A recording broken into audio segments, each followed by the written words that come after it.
Javier se despertó de golpe, el corazón latiéndole con fuerza, al oír el crujido de la puerta de su habitación.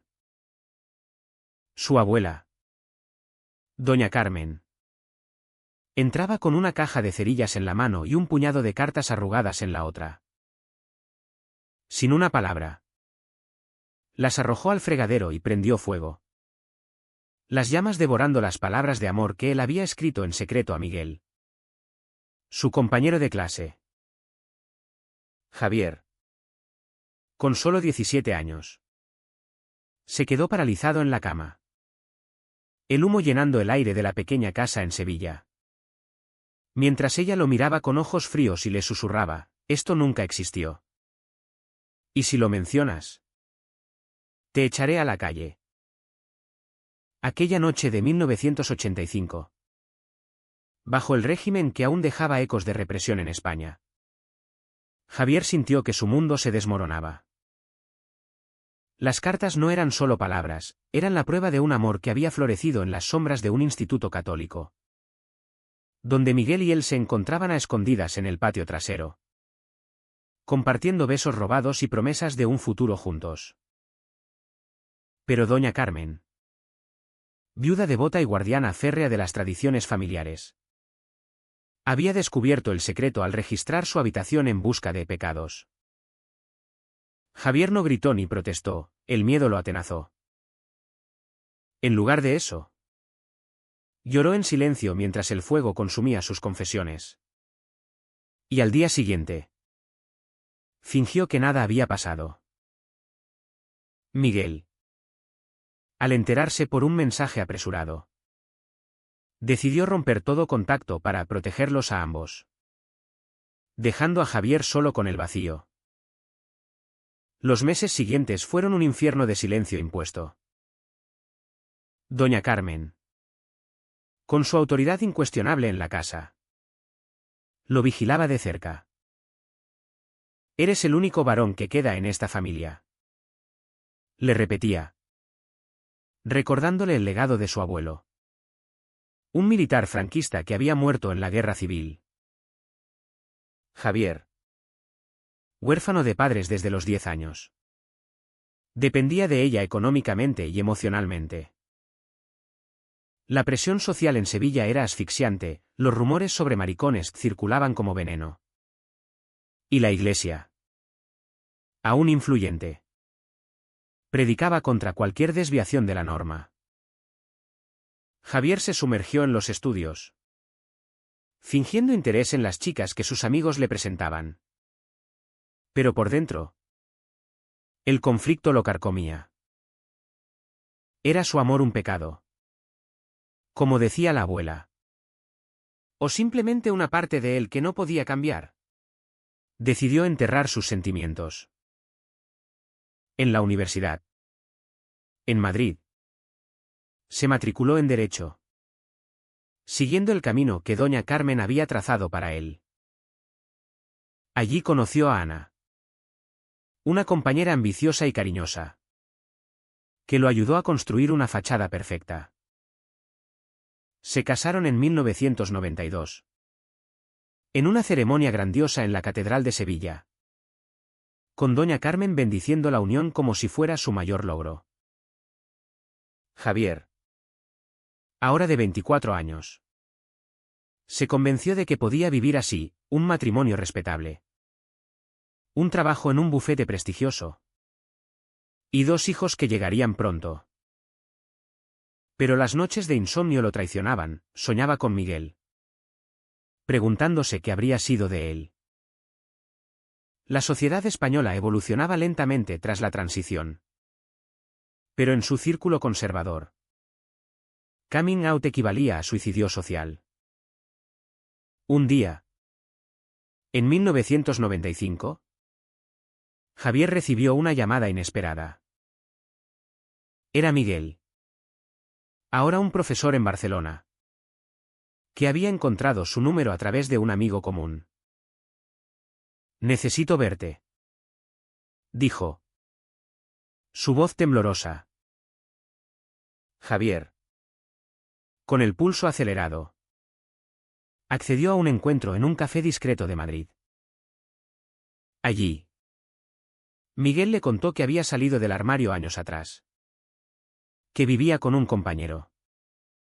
Pero que nunca había olvidado aquellas cartas. Fueron lo más puro que tuve, confesó. Javier sintió una oleada de emociones, alegría, rabia, arrepentimiento. Contó lo de la abuela. El fuego. El silencio forzado. Miguel lo miró con pena. Ella te robó una parte de ti. Javier. ¿Cuánto más vas a sacrificar? Aquel reencuentro fue un punto de quiebre. Javier volvió a casa con Ana. Pero el secreto pesaba más que nunca. La tensión familiar escaló cuando doña Carmen visitó Madrid para el bautizo de su primer nieto. Observaba a Javier con suspicacia. Como si oliera la duda en él. No decepciones a esta familia. Le advirtió en privado. Javier. Agobiado. Comenzó a cuestionar sus decisiones. ¿Valía la pena el engaño por mantener la paz? Ana notaba su distancia. Pero él la atribuía al estrés laboral. En realidad, escribía cartas mentales a Miguel, imaginando una vida alternativa. La sociedad española, con la aprobación de las primeras leyes pro-LGBT en Cataluña, empezaba a cambiar. Pero en su mundo, el conservadurismo persistía. Javier se sentía atrapado entre el deber filial y su identidad verdadera. Pasaron los años. Y Javier ascendió en su carrera como abogado especializado en herencias. En 2005, España aprobó el matrimonio igualitario. Un hito que lo sacudió internamente. Vio en las noticias a parejas del mismo sexo casándose. Y pensó en Miguel, quien le había enviado una invitación a su propia boda en Barcelona. Javier no asistió, excusó con trabajo. Pero la verdad era el miedo a confrontar su propia cobardía. Ana y él tenían ahora 2 hijos adolescentes. Pablo y María. Y su matrimonio era funcional. Pero carente de pasión. Doña Carmen. Ya octogenaria. Vivía en Sevilla. Exigiendo visitas regulares y recordándoles su rol como cabeza de familia. Cuando yo muera, todo será tuyo. Pero mantén el honor. Le decía. Una crisis estalló en 2010. Pablo. El hijo mayor de Javier. Entonces de 15 años. Fue expulsado temporalmente del colegio por pelearse defendiendo a un compañero gay que era acosado. Javier. Al enterarse, sintió un pánico irracional. En casa. Interrogó a Pablo, ¿por qué te metiste en eso? El chico respondió, porque es injusto. Papá. ¿Tú no harías lo mismo? Aquellas palabras fueron un espejo. Javier se vio reflejado en su hijo. En la valentía que él nunca tuvo. Esa noche, confesó a Ana parte de la verdad, su orientación. Las cartas quemadas. El amor reprimido. Ana. Herida pero comprensiva. Lloró, te he amado. Javier. Pero esto explica tanto. Acordaron separarse amigablemente. Priorizando a los niños. Doña Carmen. Al saber de la separación, montó en cólera. Llamó a Javier furiosa, has destruido la familia. ¿Por qué? Por un capricho. Él. Por primera vez. Le replicó, no es un capricho. Abuela. Es quien soy. Pero no mencionó las cartas, el rencor aún ardía. Se mudó a un apartamento en Madrid. donde comenzó a explorar su identidad. Asistió a reuniones de apoyo LGBT. Conoció a hombres como él, que habían salido del armario tarde en la vida.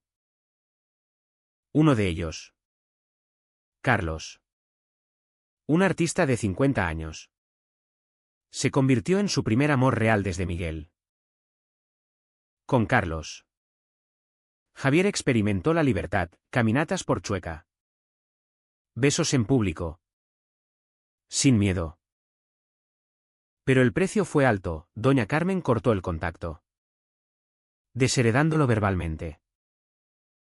No quiero verte más, le dijo.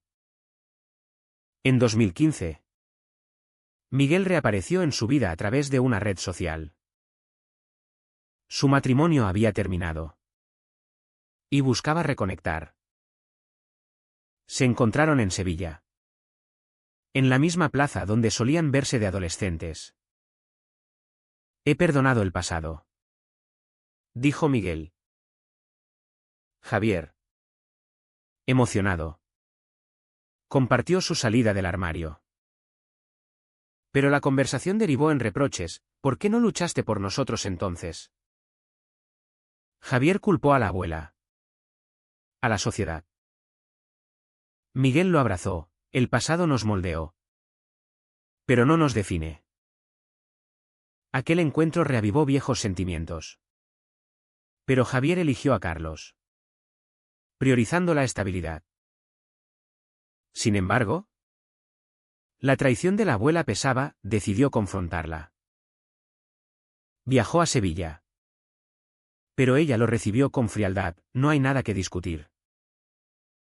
Javier se fue herido, preguntándose si el perdón era posible. La sociedad española había avanzado, orgullos masivos, leyes contra la discriminación. Pero en familias como la suya, las heridas persistían. Pablo y María apoyaban a Javier. Pablo incluso salió como bisexual, fortaleciendo su vínculo. Ana se había vuelto a casar, y Javier la felicitó sinceramente. Pero doña Carmen, aislada en su casa, comenzó a deteriorarse. En 2020, la pandemia la confinó. Y Javier, a pesar del rencor, le enviaba provisiones. Es familia, se decía. Carlos lo animaba. El odio te consume más a ti. Javier reflexionaba sobre las decisiones. ¿Había valido la pena el silencio inicial? ¿Cuántas vidas se habían torcido por el miedo? En 2022, doña Carmen sufrió un infarto leve, hospitalizada en Sevilla. Llamó a Javier por primera vez en años. Ven. Necesito hablar contigo, suplicó. Su voz frágil. Javier, ahora de 54 años. Dudó. Carlos lo convenció. Ve. Cierra el ciclo. Al llegar al hospital, encontró a una mujer diminuta, conectada a máquinas. He sido dura contigo, admitió ella. Lágrimas en los ojos. Javier, con el corazón apretado, respondió, me quitaste algo irreemplazable. Contó detalles de las cartas. El amor por Miguel. El sufrimiento. Doña Carmen escuchó en silencio. Luego confesó, lo hice por miedo. En mi época, ser así significaba la ruina. La cárcel bajo Franco. Quería protegerte. Javier sintió una mezcla de rabia y comprensión, protección o control. La conversación duró horas. Doña Carmen reveló su propio secreto. Su hermano, gay, había sido arrestado en los 50 y nunca regresó. No quería que te pasara lo mismo, dijo. Javier, Impactado. Vio el ciclo de trauma generacional. Pero no excusaba el daño, me obligaste a vivir una mentira. Abuela. Perdí años. Ella asintió, lo sé. Y lo lamento. Pidió perdón. Pero Javier no lo concedió de inmediato, necesitaba tiempo. Al salir del hospital, llamó a Miguel, quien ahora vivía en Madrid con un nuevo compañero. Ella se arrepiente, le dijo. Miguel respondió, el arrepentimiento no borra el dolor. Pero puede sanar. De vuelta en Madrid, Javier enfrentó una crisis interna. ¿Perdonar significaba debilidad? Carlos, con su perspectiva artística, lo ayudó, el perdón es para ti. No para ella. Javier comenzó terapia, explorando el impacto de la represión familiar en su psique. Recordaba momentos, la boda con Ana. Fingida, los niños creciendo en un hogar dividido. Pablo, ahora universitario, le dijo, abuela nos ama. Pero sus errores nos marcaron. María, más reservada, culpaba a doña Carmen por la separación de sus padres. Javier medió, promoviendo empatía. La sociedad, con avances como la adopción igualitaria, contrastaba con su lucha personal. En 2024, doña Carmen empeoró. Llamó nuevamente, quiero que redactes mi testamento. Javier, atónito, aceptó viajar a Sevilla. En la casa familiar, llena de recuerdos opresivos, se sentó con ella. Todo para ti y los niños, dictó ella. Pero añadió, incluye una donación a una asociación LGBT en Sevilla. Javier parpadeó, ¿por qué? Para reparar lo que rompí, respondió. Aquel gesto fue un giro, Javier vio genuino remordimiento. Sin embargo, surgió un conflicto, doña Carmen quería que él volviera a casarse con una mujer. Por los niños. No cambiaré quién soy, replicó él. La discusión escaló, ella insistía en tradiciones. Él en autenticidad. Has pagado suficiente, le dijo Javier. Ella lloró, tal vez sí. Redactando el testamento, Javier incluyó la donación. Pero añadió una cláusula, los fondos solo si la familia asistía a eventos de orgullo. Era su forma de forzar cambio. Doña Carmen firmó. Agotada. Aquella noche, Javier confrontó sus demonios, el amor quemado, la vida bifurcada. Llamó a Carlos, estoy listo para avanzar. Pero el precio era visible, arrugas prematuras. Relaciones tensas. Miguel, al enterarse, lo felicitó, has roto el ciclo. Javier se preguntaba si era suficiente. Los meses finales de doña Carmen fueron de reconciliación tentativa. Javier la visitaba semanalmente, trayendo a Pablo y María. Los niños, inicialmente reticentes, suavizaron al ver su vulnerabilidad. Abuela, ¿por qué hiciste eso a papá?, preguntó Pablo un día. Ella, con voz temblorosa, explicó su miedo heredado. Era otro tiempo, dijo. Javier intervino, pero el tiempo cambia. Y nosotros con él. Aquellas visitas expusieron capas de dolor familiar, doña Carmen admitió haber reprimido sus propias dudas sobre el régimen franquista. Casándose por obligación. Javier vio paralelismos, ambos víctimas de expectativas sociales. En 2025.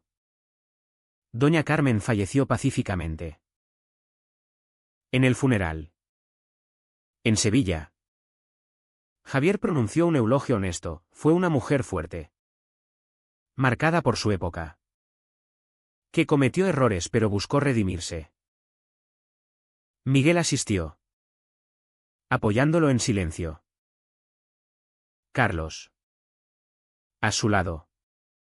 Susurró, has honrado tu verdad. El testamento se ejecutó, la herencia a Javier. La donación a la asociación.